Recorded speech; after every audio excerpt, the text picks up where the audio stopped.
As humans, we live in a state of equilibrium with microbes. Usually, it's a peaceful existence and there's no disease. However, on occasion, the balance tips in favor of microbes, and microbes gain an advantage, and this results in infection or disease. In this chapter, we're going to be exploring microbe and human interactions, beginning with the host-parasite relationship. We'll look at the nature and function of the normal biota that inhabit us. We'll look at the stages of infections and disease. And then eventually we'll look at the epidemiology, so the distributions of populations and how health is affecting them. Now, if you're a clean freak, this chapter is really going to rock your world. So our body surfaces are constantly exposed to microbes. That is, the internal surfaces as well as our external surfaces. Some of those microbes are colonists, like our normal biota that inhabit our body naturally.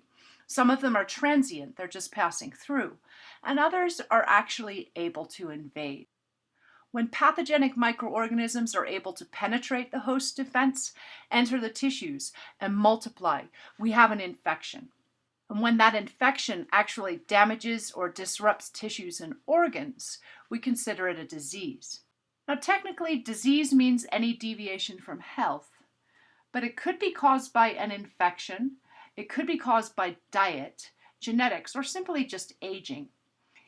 In this chapter, we're only going to be considering infectious diseases, so those that are caused by pathogens. And by definition, an infectious disease is disruption of the tissue or organ that's caused by microbes or their products. In this chapter, we'll be considering the host-parasite relationship, the first stage of which is simply contact. Not all contacts lead to colonization, but if they do, it may progress to an infection, but not necessarily. And if we have infection, that may or may not progress into disease. So not all colonizations lead to infection, and not all infections lead to disease. In fact, this is more the norm because we have some amazing defenses to protect ourselves against infections. The human body is a highly favorable habitat for microbes. I mean, think about it.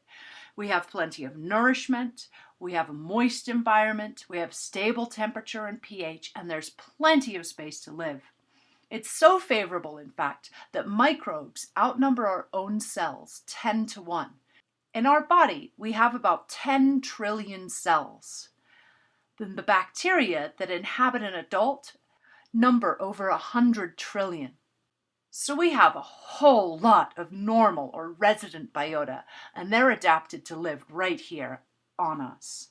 Those resident biota include things like fungi and protozoans, and even some viruses. In fact, there are many, many, many more species that we don't know about than we do know about. Because as yet, we only know about the species that we can grow outside of our body and culture in the lab. This is bringing about a whole new field of metagenomics, where scientists are beginning to identify the microbial profile inside of humans through analysis of the DNA that's present. The Human Microbiome Project began in 2007, and they're collecting sequences in the gut, the respiratory tract, the skin, the urinary tract, all of the openings to the outside world, and our surfaces. This project is an effort to understand which microbes are present and what their role is in infectious disease. Because as I said, at this point in time, the only ones we know about and the only ones that we'll be covering in this chapter are things that we can culture in the lab. And many of our natural biota simply can't be cultured in the lab. So our body provides a wide range of habitats and supports a wide range of microbes. This table below will help you understand some of these environments. The skin is obviously a great target, as well as all of the adjacent mucous membranes. The respiratory tract is also colonized by many beneficial bacteria. Our gastrointestinal tract has various parts and various different populations. The outer opening of the urethra, our external genitalia, the vagina, and our external ear canal, as well as the outer portions of the eye. So there are plenty of places for microbes to live. And if you're a clean freak and you just like to jump in the shower right now and get rid of all of them, it's going to be impossible. And without them, you'll find that survival is actually quite difficult. So our normal microbiota, again, consists of resident microbes, transient microbes, and then opportunists. The resident microbes have different populations in different sites. So our mouth obviously has different populations than our gut. And these populations actually change over time. Some suggest that the appendix is responsible for maintaining normal microbial populations in our large intestine. In fact, that it's possible that the appendix is responsible for repopulation of the gut after a major cleaning event, such as a course of antibiotics or like when there was a big cholera outbreak. The appendix supposedly traps a rich mix of the microbial inhabitants of the large intestine, from which it can then repopulate. This was particularly important when there was much less population density and much less human contact to generate a resupply of this rich mixture. Transient microbes are microbes that do not normally reside in our bodies. They're just passing through. Most of them are harmless. However, some are potential pathogens, depending on whether they can gain entry. Opportunists cause disease when given the opportunity. They can only really cause disease if there's a breakdown in immunity. In fact, our own cells could cause disease then, or after certain medical treatments, and sometimes following implantation of medical devices. This is a table that summarizes all of the sites and some of the well-established biota that they contain. You'll see the skin, gastrointestinal tract, upper respiratory tract, lower respiratory tract, the genital tract, and urinary tract are all sites where we have plenty of endogenous biota. You'll notice that each of these areas are areas that have some form of contact with the outside world. Areas that don't have contact with the outside world tend to be free of microbes, unless there's an infection. They may even be sterile. That being said, we've got here that blood could be sterile. Recently, scientists have detected bacteria in the blood of healthy humans and animals. It wasn't cultivated in the lab, but it was observed microscopically. For now, though, we'll consider that each of these areas are actually sterile, until further notice. You have to keep in mind that science is a continually changing body of knowledge. There is no absolute truth because we can always learn more and discover more about the world that we live in. Again, why there is no such thing as fact in science. Extra knowledge could change our perspective. Now let's consider some of the impacts of the normal flora that inhabit our bodies. Organ development is certainly influenced by the presence of the resident biota. We can prevent overgrowth of harmful microbes, for example, in the lactobacilli and yeast example in the vagina. Lactobacilli is fermenting and producing acid, and that keeps the environment fairly acidic, which curtails the candida population so that they can live in balance in the vagina. We'll also notice that there's some microbial antagonism, that is, antagonism of good microbes against intruders. This happens in one of two different ways. Residents are unlikely to be displaced by the intruders, just as if you're unlikely to give up your house to anyone that intrudes into it. Or perhaps the residents produce a chemical or physiological environment that's hostile to the intruders, and so they die off rather quickly. Now here's a really interesting new discovery, a lot of work going on in this area. They're finding out that the composition of your intestinal biota may influence your tendency to be overweight.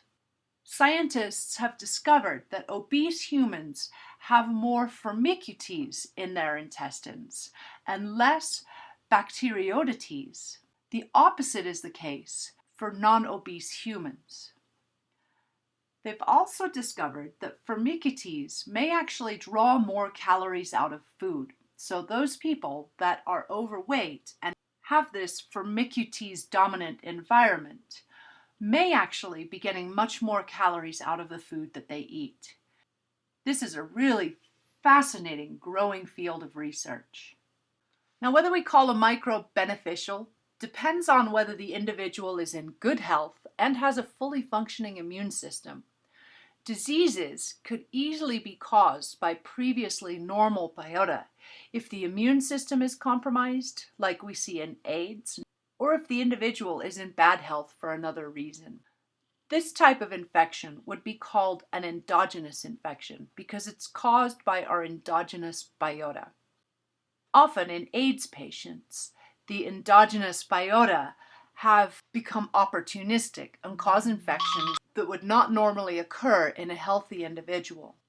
Another example is in bladder infection. So the bladder is a sterile organ, but if bacteria that are at the entrance to the urethra make their way to the bladder, then we have an endogenous infection. No exogenous bacteria caused it. It was from our own resident bacteria. So what about viruses as normal biota? This is a really interesting field of research presently. As we've already explored, loads of our DNA is actually composed of viral DNA. And we're now finding that some of these viruses may have co-evolved with us to be beneficial. So they originated as an infection, but somehow they produced a beneficial protein. An example is endogenous retroviruses in sheep. It seems that they're vital to healthy placental development.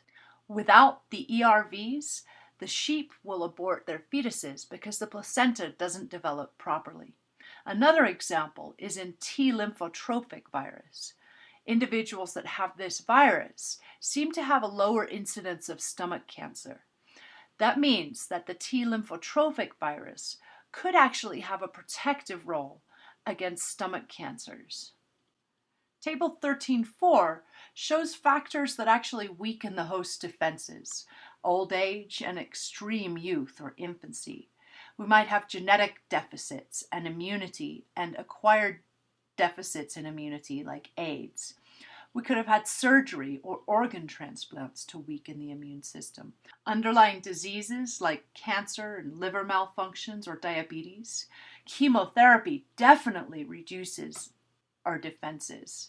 That's something really interesting to think about. Chemotherapies are often used to help us out with cancer. Our own immune system has the capacity to eradicate cancer cells, yet chemotherapy weakens the immune system. As you'll probably recall from anatomy and physiology, physical and mental stress definitely have an impact on the immune system. Now the question here is, if a baby is in the uterus, which is a sterile environment, how do we as humans begin to build our natural biota? Our first exposure is from the birth canal. When the membranes first break, when the water breaks, the vaginal biota can now enter into the baby's environment and start colonizing. As the baby is born and passes through the vaginal canal, even further colonization occurs. When a baby is delivered by C-section, that means its first exposure is to the skin biota rather than the vaginal biota. I wonder what effects that has. Either way, mostly the biota is from the mother, so it's getting much of the immune supporting biota directly from the mother at this stage. Next, we have food. Is the baby breast or bottle fed with formula? This makes a huge difference as to the biota that's passed on to the baby. Obviously, the breast milk contains lots of natural biota as well as immune protection. When the baby begins to breathe, it's getting biota from the environment, as well as all the individuals that it interacts with. Having even this brief introduction might let you know how important it is to let newborns interact with their environment. The more things that they interact with, the more their immune system can be built to protect them against their environment. Let's have a quick concept check before we move on. Which of the following do not normally contain microbiota? The skin, the liver and kidneys, the vagina, or the upper respiratory system? Well, the question really is, which has contact with the outside world? The skin certainly does, so we'll cross that off the list. The vagina definitely has contact with the outside world, and so does the upper respiratory system. That leaves us with the liver and kidneys, not normally containing microbiota.